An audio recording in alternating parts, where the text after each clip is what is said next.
बिहार में विदेशी पर्यटकों के आने का अनुपात 43% है, 4.3% है।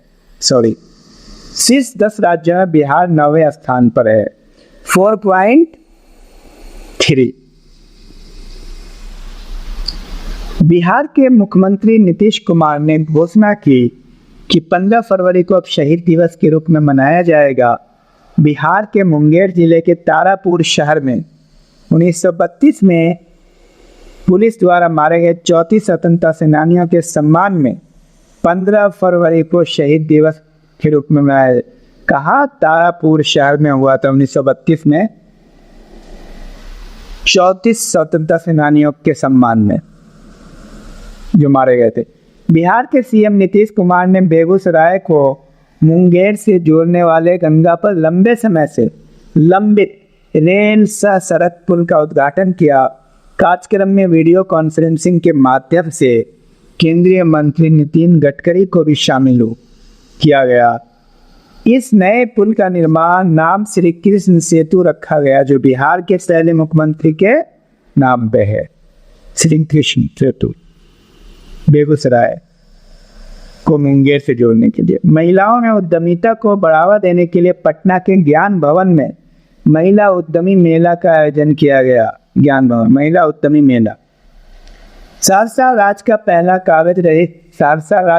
कागज रहित यानी ई ऑफिस प्रणाली से संचालित होने वाला जिला बन गया है। जिला प्रशासन के अधिकारियों द्वारा ऑफिस संचालन की प्रक्रियाओं का पूर्ण डिजिटाइजेशन किया गया है। मां जानकी के जन्मस्थान सीतामढ़ी के पुनौरा धाम के विकास को 36 करोड़ 86 लाख की योजना को पर्यटन मंत्रालय की प्रसाद योजना में शामिल कर लिया गया है। कौन सी योजना? प्रसाद योजना, सीतामढ़ी के पुनौरा में। लोक सेवा अधिकारी अधिनियम के तहत जनहित के कार्य करने में पटना जिला प्रदेश में पहले स्थान पर रहा। समस्तीपुर और खगड़िया दूसरे और तीसरे स्थान पर जनहित के कार्य करने के लिए। बिहार सरकार गोवर्धन योजना के तहत किसानों और पशुपालकों से गाय का गोबर एक निश्चित मूल्य पर खरीदेगी। ध्यान रहे, गोवर्धन योजना किसानों और पशुपालकों से गायों का गोबर एक निश्चित मूल्य पर खरीदेगी। सरकार खरीदे गए गोबर से मीथेन गैस बनाएगी और इसकी आपूर्ति गांव में की जाएगी। ग्रामीण इसका उपयोग रोशनी के लिए करेंगे। भारत की पहली आवासीय स्पोर्ट्स एकेडमी पटना में स्थापित की गई। ये भारत की है, ध्यान रहे। नेक्स्ट, राज्य में सूक्ष्म लघु और मध्यम एमएसएमई उद्यम इकोसिस्टम को मजबूत करने और उद्यमियों को सस्ता और आसान ऋण उपलब्ध के लिए भारतीय लघु उद्योग विकास बैंक सीड भी मदद करेगा। इसके लिए सिडनी ब्याडा उद्योग विभाग के बीच समझौता हुआ है।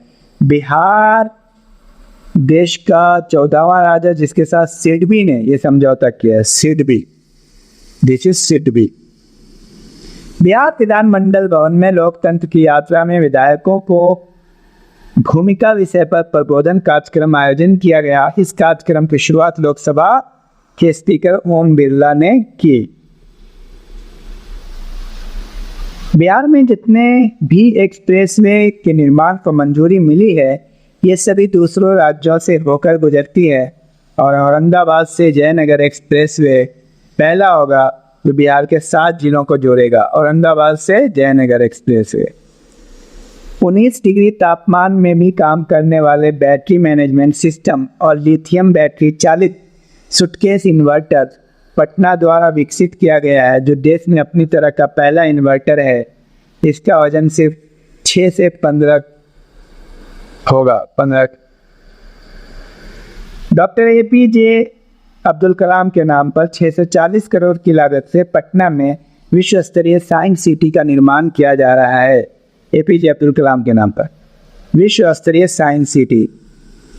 बोधगया में माया सरोवर के नज़दीक महाधिवेशन सेंटर का निर्माण किया जा रहा है।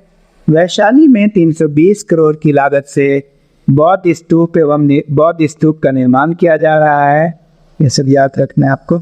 जल शक्ति मंत्रालय द्वारा जल संरक्षण और प्रबंधन के क्षेत्र में बेहतर प्रयास के लिए राष्ट्रीय स्तर पर पूर्वी क्षेत्र के जिले का सम्मान पूर्वी चंपारण को दिया गया है।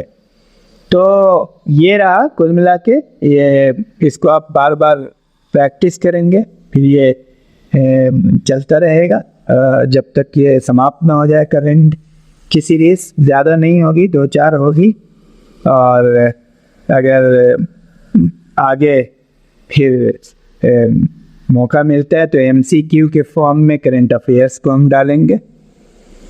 Thank you, all the best. खूब प्रैक्टिस करते रहिए आप लोग। जितने भी सीरीज़ हैं MCQ की उसको आप कर जाइए, मोस्ट इम्पॉर्टेंट क्वेश्चंस हैं उसमें, और ज़्यादा से ज़्यादा स्टूडेंट को भी शेयर कीजिए और कमेंट कीजिए। Thank you, all the best. तो यहाँ हम लोग देखेंगे बिहार एक नज़र में, जिसमें सारे महत्वपूर्ण पॉइंट को हमने लिया है जो खूब पूछे जाते हैं और पूछने की संभावनाएं हैं। इसमें करंट भी है बहुत सारे। तो चलिए, बिहार की स्थापना हुई 1 अप्रैल 1912 को। बिहार दिवस आपको मनाया जाता है 22 मार्च को। ठीक है, नेक्स्ट, बिहार की राजधानी पटना। बिहार की राजधानी पटना की स्थापना 1541 में हुई, और जाहिर सी बात है पटना का संस्थापक है शेर शाह सूरी, सूरवंश का। 1540 से 1545 के बीच इनका शासनकाल है। तो बिहार की राजधानी पटना की स्थापना 1541 में इन्होंने ही किया। पटना का प्राचीन नाम पाटलिपुत्र है, बहुत ही कॉमन है। पाटलिपुत्र का संस्थापक उदयन हर्यक वंश का है। अब हमने MCQ में बताया हर्यक वंश के कौन कौन से राजा किस क्रम में क्वेश्चन आता है। हर्यक वंश का पहला राजा कौन है, ये आप इस पे के कमेंट में ज़रूर कमेंट कीजिएगा, ताकि आपको अंदाज़ा हो कि क्वेश्चन आता है इस तरह का। बंगाल से बिहार को अलग किया गया 1 अप्रैल 1912, और बिहार से उड़ीसा को अलग किया गया 1 अप्रैल 1936। ये बहुत महत्वपूर्ण है, इसको समझिए।